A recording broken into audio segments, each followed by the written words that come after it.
Hey y'all, so here I have a 2020 Ford Transit 250. The control panel here for the AC isn't working at all.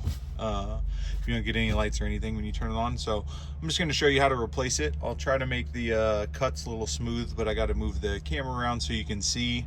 So first we have to start off taking out the stereo section so you can get in behind it. So I'll start there. All right, so I'm gonna start behind the stereo here. I already popped it up, but just get yourself a little pry bar. There's this little plastic molding that you'll want to pop off so you can access the screws behind the infotainment or the stereo system. Next, you're gonna find 3 7mm bolts. They come right out. Thankfully, the only tools you're really going to need for this is some kind of pry tool and a 7mm socket, because that's the only items in here. So I have those 3 bolts out of the back. Next, I'm just gonna, if you turn this up and then you can pull it out of the top like that, it has a little hook you can see here in the back. So you want to bring it at an angle like that to get it out. And then that's your first step. In the back of the stereo, you have 2 plugs that come out pretty easy. This one, they're both just pinch and pull plugs. So it has a little tab, pinch that, pull it in. This one that's yellow on the end can be a little more difficult because the tab's pretty small. I just grab my pry bar, push my pry bar on it and hold it, and then give it a little wiggle, and usually it'll just pop right out. Let me see, I'm having a little difficulty with this one, sorry. It's a little stiff, I don't think it's ever come out before. There we go. Bam. And then that's the first step there, getting the stereo faceplate removed. All right, so the next step, now that we have the stereo removed, if you look on the front here, there's just 2, again, 7mm bolts that you're gonna want to take out. It's very easy. They come right out. And then we're gonna go back to the pry bar again. I like to start up here in this top right corner. You're gonna end up pulling off this whole panel though. It's one panel, but I've got the most luck from this top right corner. So if you can get this corner out, and then again, just be gentle with it, take your time. It's just clips holding it in, so it all should pop out. And then I go top first, work your way across. Once you get the top off, you can usually just pull it right on out. So that's disconnected. I'm gonna move the camera so you can see me actually take out the controls to the AC. All right, so I have that panel out. On the back of the AC controls, you're gonna see 2 plugs here, but then you're also gonna see 4 7mm screws holding it in. So my recommendation, what I found is a little easier, is just to take the panel off and then try to unplug it, rather than trying to unplug the panel while it's on there, because once you take it off, you can move it around and the clips are on the bottom side. So again, it's going to be 2 clips that just have a little tab, press in and pull out, and the AC control panel is out. Now I have a replacement here, the new one that I want to install, and we're just going to install it the same way we took it out.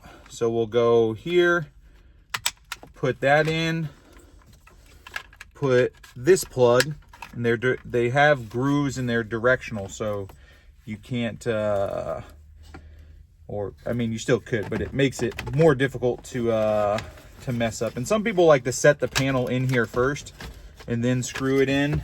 That way works as well. You don't have to worry about moving the wires around. So then, yeah, just set it in there. Get your screw started a little bit.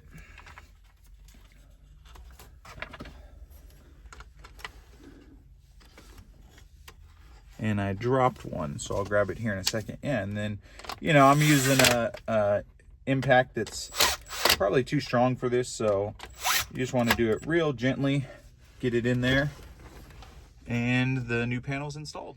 All right, so I'm gonna put the panel back on the dash. You just want to make sure that you run your 2 plugs for the stereo through the hole there. Now, if you notice this red plug and you're like, oh man, where did that come from? That's a additional option that's not equipped on this vehicle. Normally it would plug in this bottom right corner here into, you know, just another option that the vehicle can come with. So just like we removed it, when I put this back in, first I'm going to pull these cords up, and then that red one, if you noticed, I just tucked it down here out of the way because you don't want it to get caught up with the vent, because the vent sits right there above it. So just like we took it out, we're going to gently put it back into place and then give it a push, and it snaps right in. Now we're going to take those 2 screws that came out that actually held this in to place, and again, just get them started. Like I said, I'm using the impact. You can use just a regular socket wrench and probably have less of a chance of breaking stuff. You just don't want to put them too tight. This plastic here is very easy to crack. If you did crack it, not the end of the world, but it's just better not to get to that point. Now what I'm going to do, plug in the stereo. Again, it's directional, so it's really only meant to fit in one way. So that's in the same way we took it bottom out first and then lifted it up. We're going to hook the top in. You'll see there's a little groove that the top part of the mount sits in. All right, and it's back in. Next, we'll just put our 3 screws, get them started back on the top, and then, you know, just make sure it's nice and tucked in there. It should go in and all the way back. You shouldn't really see any extra space on the sides right here. These screws can go in without the bottom being locked in all the way, but as you heard when I pushed the bottom in there, it kind of pops into place. Tighten this down just a little bit. And then plastic cover goes over the top. Just like that, and just like when we put the panel back in the dash, just gonna push it down, it snaps into place, and that's it. That's how you can either replace the stereo, or in the case that I needed, the AC controls. Thanks for watching the video. If you have any questions, please just drop them in the comment down there. I'll try to get you an answer quickly. Thank you so much. Have a great day.